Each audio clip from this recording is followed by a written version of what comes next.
tua vida, assim, não digo profissional, mas eu digo quando tu já arriava na galera, folgado não, tu era meio tímido depois.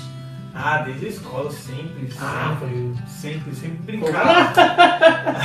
eu era o cara que fazia bullying também, sofria bullying.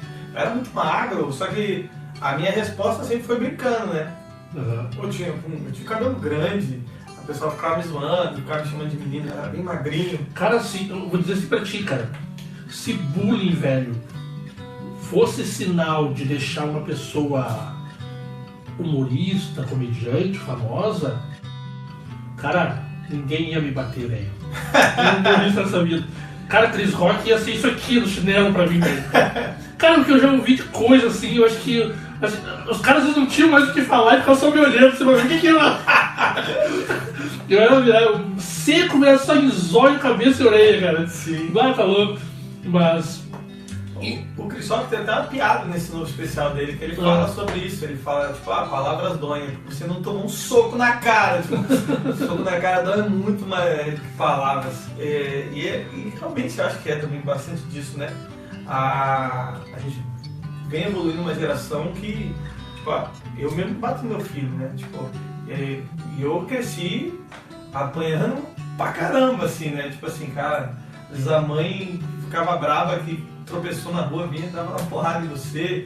A gente vê. Não, sim, exagero, né? Mas é. Um tom te liga? Sim, Tipo, ô, te alerta. Já, peraí que eu acho que eu tô estressado hoje, vou descontar. Pum, bati agora, eu tô aliviado. Uhum. E hoje em dia, não, né? Hoje em dia é mais uma questão da conversa e tal. E aí o pessoal vem muito com isso, das palavras machucam, isso dói. Mas na real, é uma coisa de você com você mesmo. Tipo, eu já fiz show de stand-up. Eu já fiz em lugares bem ruins, fiz um aniversário uma vez, com criança pula do lado. Tinha um cara que era cadeirante e ele não tinha mão, e aí ele só tinha 2 palitinhos, assim, parecia 2 haxizinhos.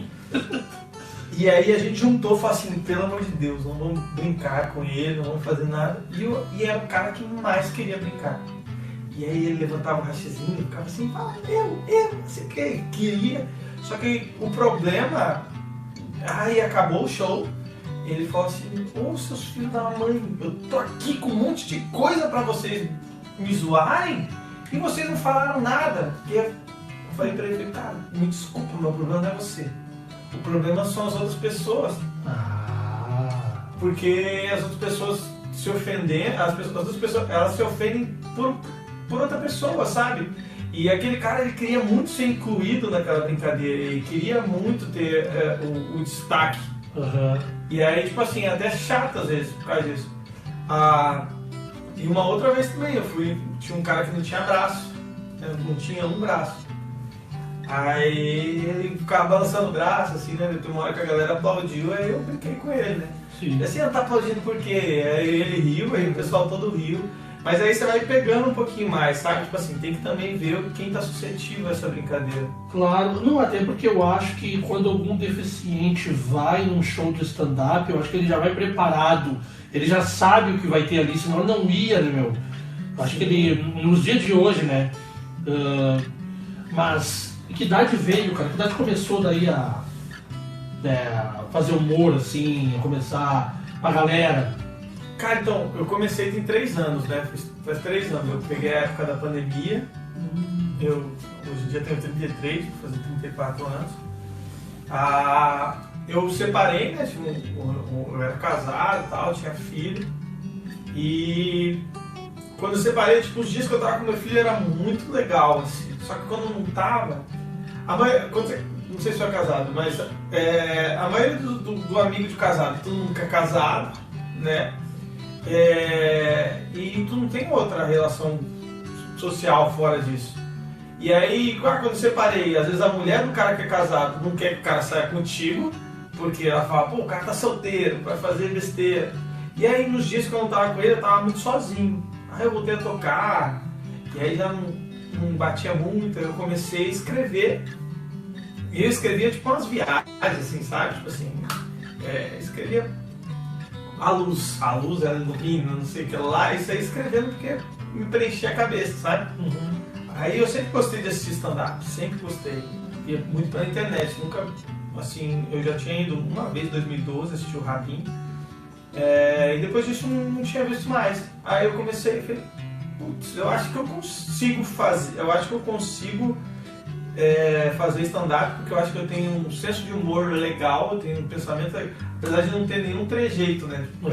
Normalmente a galera, o pessoal pode até achar esquisito, né? Mas normalmente o stand-up é alguma pessoa, tipo, às vezes é mais muito feia, ela tem algum defeito, ela é excluída da sociedade, ela tem alguma coisa muito nítida nela pra fazer as pessoas rirem, sabe? Ela usa o problema dela pra fazer. Isso, porque é muito fácil, não é muito fácil, né? Mas é um dos gatilhos que o pessoal usa, o gatilho da superposição.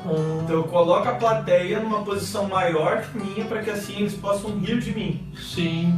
E aí o que eu faço? Porque não é que eu não sou bonito, mas também não sou feio. Eu não tenho um sotaque muito forte. Não vou falar nada porque depois vão dizer, o gaúcho lá.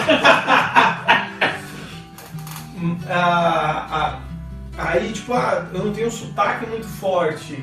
Eu não tenho estereótipos muito nítidos, assim, sabe? Tipo, com exceção da sobrancelha, que é muito grossa. Mas, tirando isso, não tem muita coisa. Sim, cara, mas assim, começou na época da pandemia a estudar, né? Sim. E o teu primeiro show, como é que foi, assim? Meu primeiro show foi muito legal. Porque o que aconteceu? Aí eu separei, e aí nessa de escrever, né, de ficar escrevendo, eu escrevi muito. Eu escrevi muito. Sem brincadeira. E eu ia testando com os amigos no trabalho, né? Às vezes parava, o cara falava, mano, tem um tempinho pra ficar ouvindo? Aí eu começava a ler. E aí a galera ria, beleza, a galera não ria, eu falava, isso aqui eu tenho que melhorar, isso aqui eu tenho que fazer não sei o quê. E aí quando acabou eu tinha escrito tipo uns 41 minutos. Bom, eu escrevi muito. E a apresentação de stand-up são 5 minutos, né? Normalmente, para iniciante o open mic, normalmente, teve uma época em São Paulo que o pessoal fazia 3 minutos. E dá pra sair alguma coisa disso aí, cara? Tem que sair alguma coisa, porque... Tipo assim, é igual agora, né? Agora a gente tá conversando, uma conversa um pouco mais formal, mais séria. E eu não tenho, teoricamente, a obrigação de fazer rir. Sim. Né? Eu posso te fazer rir em algum desses momentos. Mas eu não tenho, teoricamente, essa obrigação. Que é o que o cara que tá no meio da galera acha que é muito engraçado, porque volta e meia ele consegue fazer uma piada. Quando eu tô no palco, eu tenho uma frequência de piadas pra te entregar. Sim. Então eu tenho um time pra te entregar piadas. Normalmente esse time ele varia de 15 a 30 segundos. Então, tipo assim, às vezes, dependendo dos meus 3 minutos, eu tenho umas 6, 7 piadas pra fazer. Dá mais ou menos essa base aí. Dá mais ou menos uma base. E aí tu vai trabalhando pra fazer, e aí eu peguei a melhor parte do meu texto que eu tinha, as melhores piadas que entravam mais, e apresentei e foi muito bom. Só que aí eu cometi um erro de iniciante que acompanha o humor pela internet. Qual? Que é achar que toda vez que eu fosse me apresentar, eu tinha que apresentar um texto novo. Por que, cara, isso aí? Como assim? Tu tem que continuar com aquele ali pra ir aprimorando, aperfeiçoando, ou apresentando para outras pessoas? Como é que é isso aí? Tem que sempre melhorar o teu texto, né? Tem sempre alguma coisa. O pessoal fala sobre as piadas, teoricamente, que são meio que perfeitas. Quando você tem uma piada que você não tira nenhuma palavra dela e que não tem mais nenhum desdobramento, teoricamente tu fez uma piada que está ali lapidada e bem feita.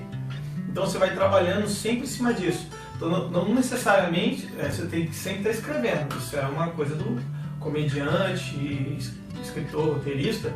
Ele tem que se manter escrevendo, porque aquela é uma das funções dele, é uma das profissões dele. Só que você não precisa estar escrevendo coisa nova. Você precisa estar sempre reescrevendo seu próprio material, revendo as possibilidades, para onde você pode ir, o que você pode fazer. E aí o meu erro era esse, sabe? Tipo assim, o primeiro texto foi esse, sobre casamento, sobre a separação, sobre todas essas paradas. E o texto eu fiz uma experimentação, né? Tipo, eu trabalhava muito, só tinha homem praticamente no meu serviço. E eu comecei a fazer, eu falei, mas será que eu não estou sendo um pouco puxando só pro lado do homem? E aí comecei a conversar com algumas meninas e fazer algumas piadas tal. E ela fala assim, podia falar também da parte da mulher. Tá bom. E aí comecei a tentar lembrar algumas coisas que a minha ex-mulher brigava comigo. E aí eu comecei a fazer piadas em cima dessas coisas. Tipo, que a mulher perde cabelo pela casa inteira. Só tem um lugar que ela não perde cabelo, que é o sabonete. Porque o sabonete é o nosso território. Uhum. Quando a gente se raspa, a gente deixa o sabonete cheio de cabelo. E aí quando a mulher vem perguntar pra você, o que é isso? O que você fez aqui?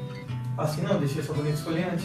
Aí, é basicamente isso. Eu pegava algumas coisas do universo que ela reclamava, de alguma coisa, e comecei a transformar em piada. E aí consegui fazer isso.